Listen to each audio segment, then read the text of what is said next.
আমাদের জীবনের সব থেকে বড় অনর্থ হলো আমরা ভজনকে জীবনে অতিরিক্ত জিনিস বলে মনে করি, নিজের জীবনের অপরিহার্য জিনিস বলে মনে করতে পারি না। আজকে ধরেন একটা জায়গার মধ্যে আমি গেলাম, সেটা হলো বিয়ে বাড়ি। সেই বিয়ে বাড়িতে গেলে আমার কি কাবার একবেলা বন্ধ থাকবে? থাকবে কি কাবার একবেলা বন্ধ? আমার কোনো কিছুই বন্ধ থাকবে না, কিন্তু যে জিনিসটা আমার কমে যাবে সেটা হলো সন্ধানিক, সেটা হলো ভোজন। কমবে কিনা? আওয়াজ দিয়ে বলেন কমবে কিনা? কোনো এক জায়গায় বেড়াতে গেলাম, সেখানে বেড়াতে গেলেও দেখা যায় সন্ধানিকটা কম পড়ে যায়। তাহলে আমাদের জীবনের সব থেকে বড় অনর্থ হলো ভজন। এটি আমাদের জীবনের একটি অপরিহার্য অংশ, কিন্তু আমরা মনে করছি এটা অতিরিক্ত বিষয়। এই জন্য দেখবেন জাগতিক বিষয়ের জন্য অনেক সময় মন্ত্র স্মরণ আমরা করি না। জাগতিক বিষয়ের জন্য, জাগতিক লালসার জন্য আমরা ভজনকে মনে করি অতিরিক্ত। এটাই হলো আমাদের জীবনের সব থেকে বড় অনর্থ।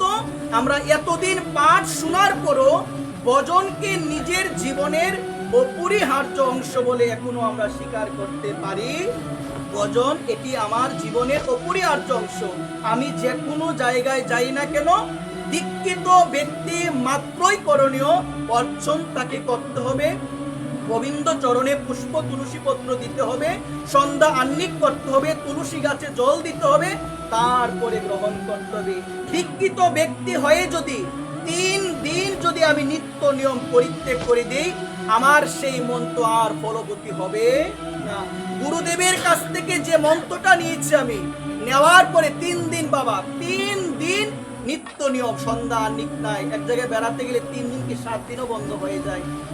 এক জায়গায় বেড়াতে গেলাম, বিয়ে বাড়িতে গেলাম, বিভিন্ন অনুষ্ঠানে গেলাম, অনুষ্ঠানে গেলে সমস্ত কিছু বিনোদন থেকে শুরু করে, খাবার থেকে শুরু করে সব ঠিক রইল, কিন্তু একটা জিনিস বাদ পড়ে গেল, সেটা ভজন, সেটা সন্ধানী, সেটা অর্চন।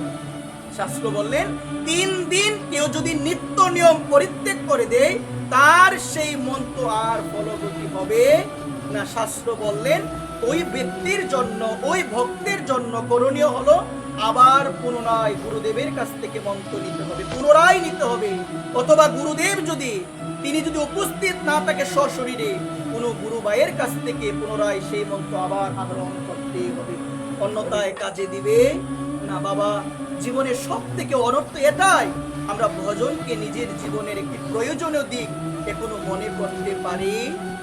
এটি হলো আমাদের জীবনের সব থেকে বড় অনর্থ।